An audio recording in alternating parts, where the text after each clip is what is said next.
In 1957, International Harvester fundamentally changed the landscape of the American pickup truck. While other manufacturers were focused on single-cab utility vehicles, International recognized a growing need for a truck that could haul more than just tools. It needed to haul people. This was the birth of the 1957 Travelette, part of the new A-Line or Anniversary series. It wasn't just a truck, it was a revolution in automotive packaging. Before the Travelette, if you had a large crew or a big family, you were often stuck driving two separate vehicles to the job site or the campsite. International Harvesters saw this gap in the market and bridged it with the world's first factory production 6-passenger pickup truck.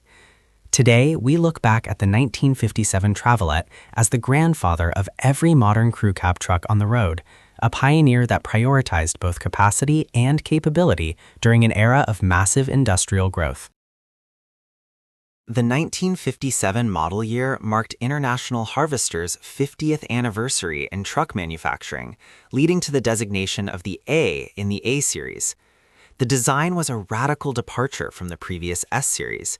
It featured a lower profile, a wider cab, and integrated fenders that gave it a much more modern, streamlined appearance. The action styling was meant to compete with the flashy offerings from Detroit's Big Three, but it retained the rugged, built-to-last reputation that International owners expected. The Travelette was built on a 129-inch wheelbase for the A120 series, providing a massive footprint that ensured stability regardless of the load.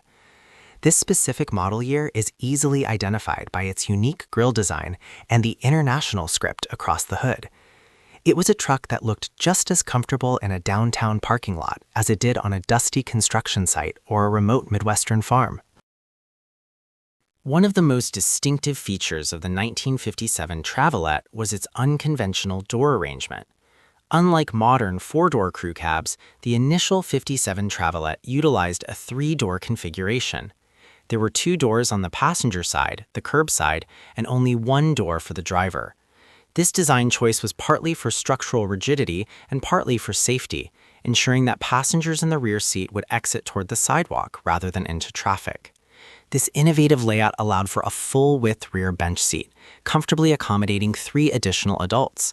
This brought the total capacity to 6, a figure unheard of for a pickup truck at the time. This layout proved so popular with utility companies and government agencies that it set the standard for specialized transport. It was a masterclass in functional design, proving that International Harvester wasn't afraid to break the mold to provide practical solutions for their hardworking customer base. Under the hood, the 1957 Travelette was powered by International's legendary Black Diamond engines. The standard offering was the Black Diamond 264, an inline-6 engine that displaced 264 cubic inches. This power plant was famous for its low-end torque, producing approximately 154 horsepower. For those requiring even more grunt, the A-Series could be equipped with various versions of the V-Line engines as the production cycle evolved. The BD264 was mated to a 3-speed or 4-speed manual transmission, with the 4-speed being the preferred choice for heavy hauling. This engine wasn't designed for high-speed racing, it was built for endurance. Its heavy-duty components and simple overhead valve design meant it could run for decades with basic maintenance. In 1957, having 154 horsepower in a utility vehicle was more than enough to tackle the grades of the Appalachian Mountains or the heavy mud of a construction site while carrying a full crew of 6. The Travelette wasn't just a passenger car with a bed, it was a heavy-duty workhorse built on a rugged truck chassis. The A120 series, which most Travelettes were based on, featured a gross vehicle weight rating that far exceeded standard half-ton trucks of the era. With heavy-duty leaf spring suspension at both the front and rear, it was capable of carrying a significant payload while maintaining its composure. The 7-foot pickup box at the rear provided ample space for equipment, making it the ultimate dual-purpose vehicle. You could carry your entire work crew and all their tools in a single trip. This efficiency was a major selling point for the Department of Forestry and various railroad companies, who became the primary early adopters of the Travelette. Its steel-on-steel construction and massive frame rails meant that even after 60 years, many of these frames remained straight and true, a testament to the over-engineered nature of 1950s International Harvester products. Steering the 1957 Travelette was an exercise in mid-century ergonomics. The interior was sparse by modern standards, but exceptionally durable. The dashboard featured a simple cluster of gauges that provided the driver with vital information: oil pressure, water temperature, fuel level, and amperage. The steering wheel was a large three-spoke design, necessary to provide leverage for the manual steering system. Seats were typically upholstered in heavy-duty vinyl or sarin fabric, designed to be wiped clean after a day in the field. Despite its utilitarian roots, the 1957 A Series offered an optional custom interior package, which added some chrome trim and upgraded upholstery colors. The real luxury, however, was the sheer amount of legroom. With the extended cab, both front and rear passengers enjoyed space that was virtually unmatched in the industry. It was a cabin designed for men in work boots and hats, emphasizing headroom and shoulder width over soft-touch plastics or high-tech gadgets. In 1957, International Harvester virtually owned the crew cab market because they were the only ones in it. Ford wouldn't introduce a factory crew cab until 1965, and Dodge followed shortly after. While some aftermarket companies like Crown Steel Products were stretching Chevrolets and Fords into crew cabs, the Travelette was the only one you could buy directly from a dealer with a full factory warranty. This gave IH a massive advantage in government contracts. By the end of 1957, the Travelette had proven that there was a viable market for multi-passenger trucks. It forced the Big Three to rethink their entire strategy regarding light-duty trucks. The Travelette wasn't just a niche vehicle, it was a market maker. It proved that the American consumer wanted versatility, and for a few golden years, International Harvester was the only company providing it at scale, cementing its place as the innovator of the segment. Finding an original 1957 International Travelette today is a difficult task. Because these were work trucks, most were driven until they literally fell apart or were reclaimed by the earth on far-off job sites. Production numbers for the Travelette variant of the A Series were much lower than the standard pickup, making them a holy grail for international collectors.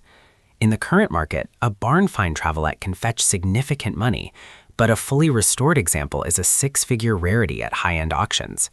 Collectors look for original features like the specific 1957 grille and the IHC stamped tailgate. The difficulty in restoration often lies in finding body panels for the unique extended cab, as many parts were specific to the Travelette and not shared with the standard A100 or A110 trucks. This scarcity has only increased the mystique and value of the 57 Travelette among automotive historians and enthusiasts alike. Restoring a 1957 Travelette is a labor of love that requires patience and deep pockets. Unlike Chevrolets of the same era, you can't simply open a catalog and order every nut and bolt.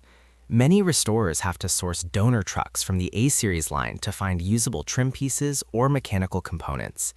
However, the reward is a vehicle that stands out at any car show. Recently, the Travelette has become a favorite platform for resto-mod builders. By swapping the original Black Diamond engine for a modern Cummins turbo diesel or a modern LS V8 and updating the chassis with air suspension, builders are creating the ultimate vintage haulers. These modern builds keep the iconic 57 styling while providing the reliability and power of a 21st century truck. Whether kept original or modified, the 1957 Travelette continues to turn heads and remind people of a time when International Harvester was the king of the road. The 1957 International Harvester Travelette was more than just a truck.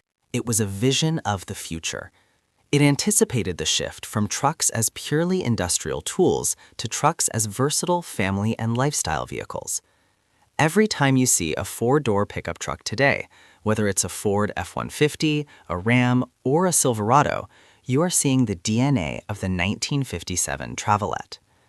International Harvester may no longer produce light-duty pickups, but their contribution to automotive history is set in steel. The 57 Travelette remains a symbol of American ingenuity and a reminder that sometimes being first means being bold enough to change everything. As we look back on 50 years of the A-line and over 65 years since the first Travelette rolled off the assembly line, we celebrate the pioneer that gave us the crew cab. Thank you for joining us on this deep dive into one of the most important trucks ever built.